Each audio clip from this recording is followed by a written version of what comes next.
Questions, please? Bob, they were fighting you, and the score was actually tied, but then it looked like Derek just sort of imposed his will. You know, Derek decided he was going to play.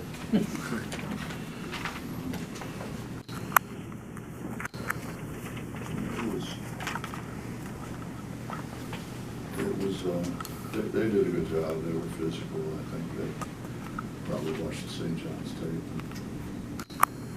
Figured if St. John's could get away with it, they could get away with it. Derek's just, when Derek gets tired of getting fouled, he just separates people.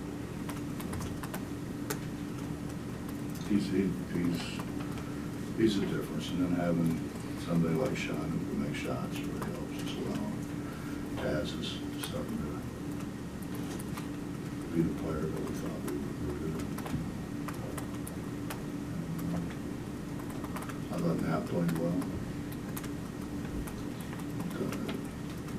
Just made every shot in the walkthrough we had this morning.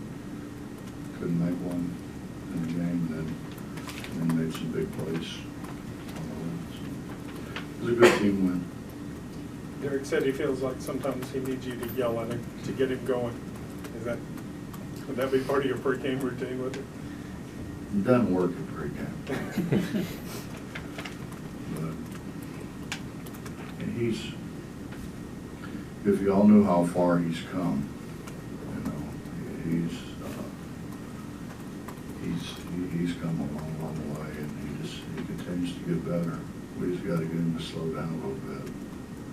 You know, he catches it at the foul line and makes that jump shot that makes him even harder to guard. Coach, are there any issues with Jermaine at all? Didn't play tonight? No, it was just coach's decision. Well, further on Taz, a couple of players said he looked like in practice he's starting to get there. Have you seen that coming from him? Yeah, I mean, I think all of them, it takes them a while to understand how hard you have to play at this level. College basketball, and particularly college basketball at the level that we play it here, is you've got to really work.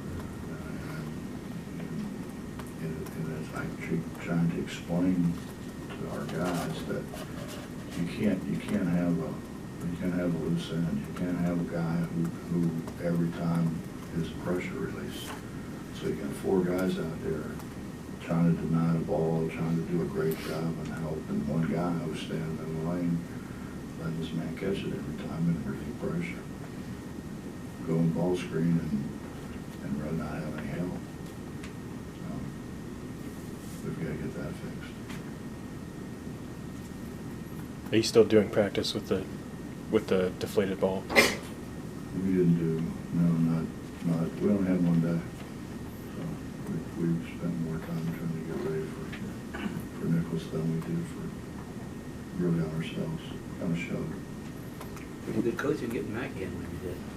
Yeah, you know, that was, I thought, one of my better moves. Get him in to shoot the technical. You saw him at a tournament or something, or at a? No, it's a long story, but I did the whole time I was at Cincinnati. Our games were covered by Fox, the Fox affiliate in Cincinnati, and I did my coach's show there, and so I was in and out of there. And his mother is the anchor. She's the anchor, so you know, and she's ate up with basketball. She had her own team. She kept trying to get me to play on her team, and she kept saying, "Well, football coaches play." And I said, "Well, you know, football coaches don't have as much to do." So but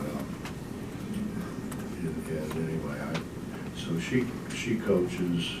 She has a girls AAU program and a guys AAU program. She coaches both of them. I don't know how she does it with her work schedule, but she does it. So I was in Louisville and saw her, and she started telling me about her son. And she said, "You know, he averaged 38 and 18."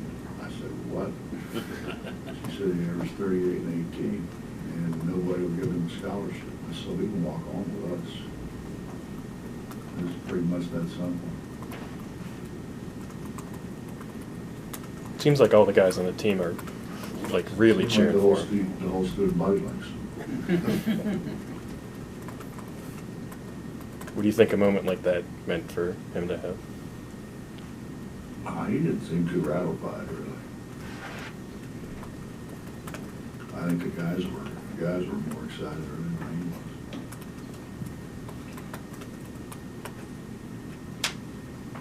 was. He said, Bob, if you're going to do a little piece on him, he said that the girls in high school called him Smack Daddy. Smack Daddy. You know, I didn't know what you like to talk to him. I worked for 10 years with his grandfather, the inkware. Oh, really? Oh, yeah.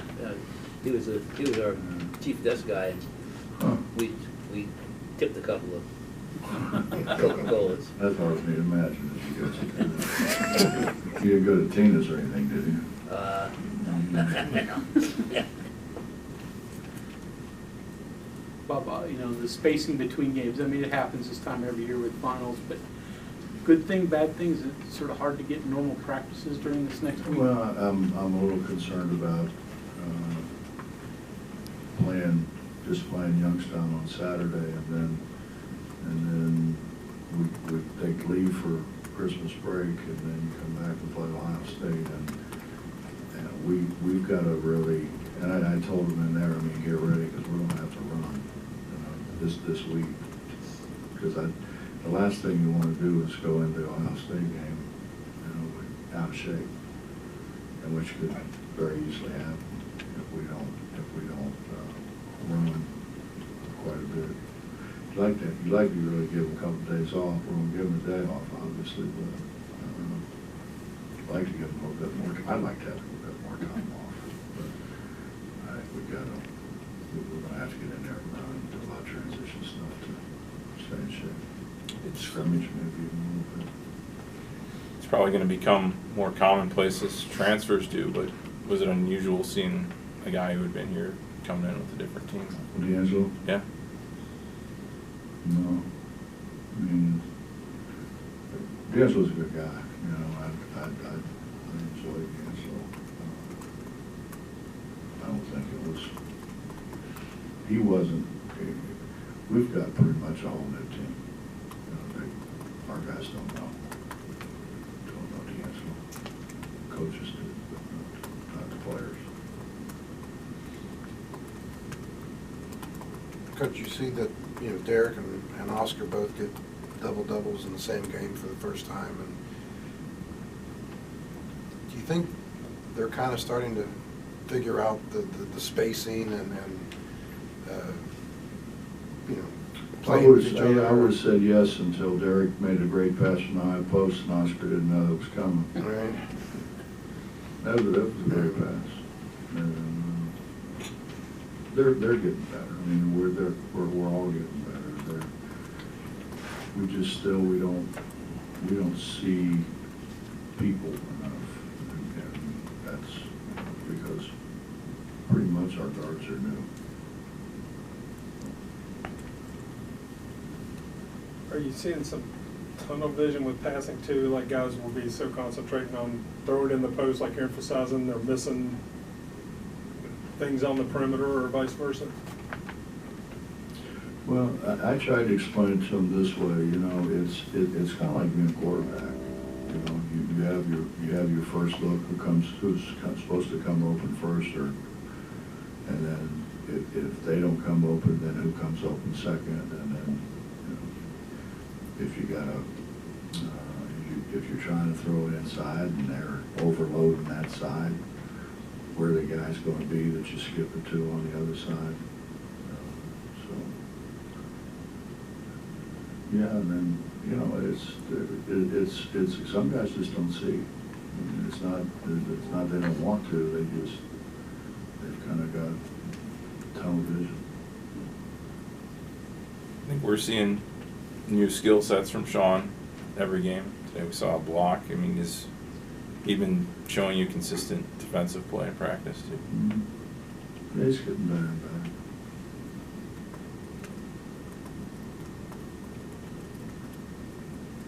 The game in Youngstown, what do you think that's going to mean for Derek? I don't know. Probably ought to ask Derek that. He played high school in Warren. Yeah. He played high school in Youngstown, but he's a Youngstown guy. He grew up in Youngstown. So I'm sure he'll have a lot of family members. Neighborhood guys around.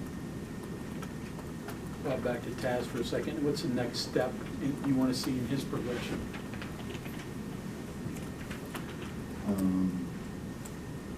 He's got to pass it better. He's a willing passer. He's just got to figure out where people are coming open. And I think that's one. And he's getting better defensively, but he's got a ways to go defensively. But he's starting to understand. He's starting to. He seemingly kind of likes it. So. Yeah, you put him and Sean on the floor at the same time, they've got a guard. That opens up things a lot for Derek and Oscar. Bob, what are your thoughts on Sean's play on the block shot? I didn't know I had it in. Neither did the other guy. I just asked Dad, I said, you get that from you? And he said, every inch. He said, only mine was that high. So he said, he's got a chance to be a really, really good player. He's an interesting story. He didn't get recruited. I mean, he went to Bellarmine. They recruited, and then didn't fit in, whatever. And so he sat out a year, basically. Went to school, but he didn't play. And then played a year in Dayton, at junior college. At the end, got recruited by a whole bunch of people. Anything else? Well, kind of a weird schedule thing. You don't play a home game for about a month after this. How much different do you think that everybody and everything can look? With only a handful of games between now and then, like, you know, some important opponents and a lot of practice time, I would think, in between. Looks like the next time these people see this team could be different. Well, you know, we asked for a little relief from the league for a lot of reasons. You know, in the age of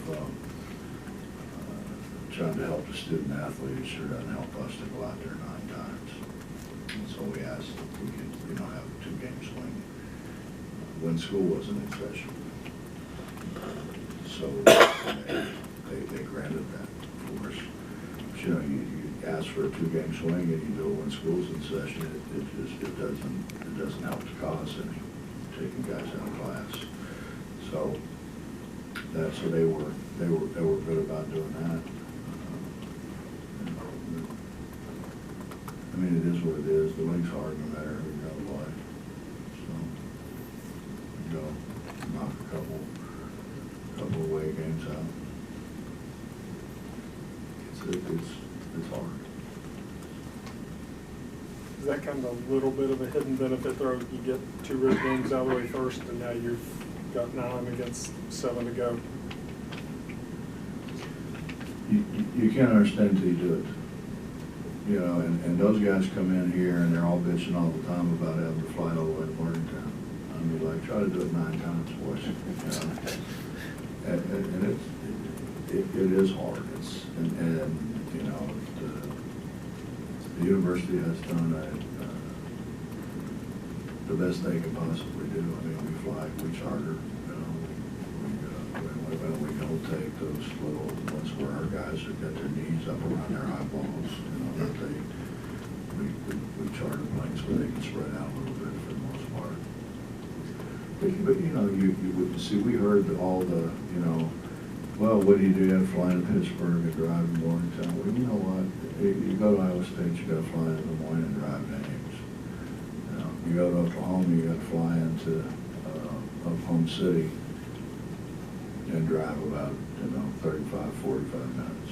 So, you know, all that stuff was, they didn't look at themselves and what people go through to get there. So, but I mean, I'm happy, I'm sure Shane's happy with, the league trying to help us out. And I think the other thing is that we're not, I believe I'm right on this, that like Kansas and who we play next? Oklahoma State, both play on the road on the days that we play on the road. The difference is the start times.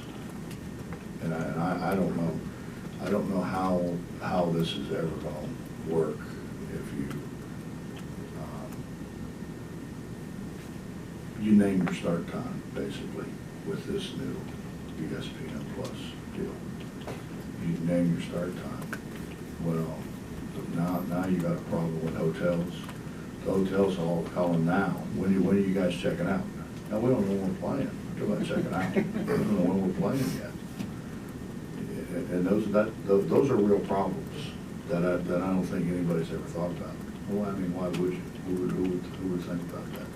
But those are issues that they're going to have to work through. The league's going to have to work through. I mean, we could be kicked out of the hotel, sitting out there on the curb. It's not. It's bad enough waiting for start times from ESPN. Now we're waiting on what time the Chiefs playoff game is.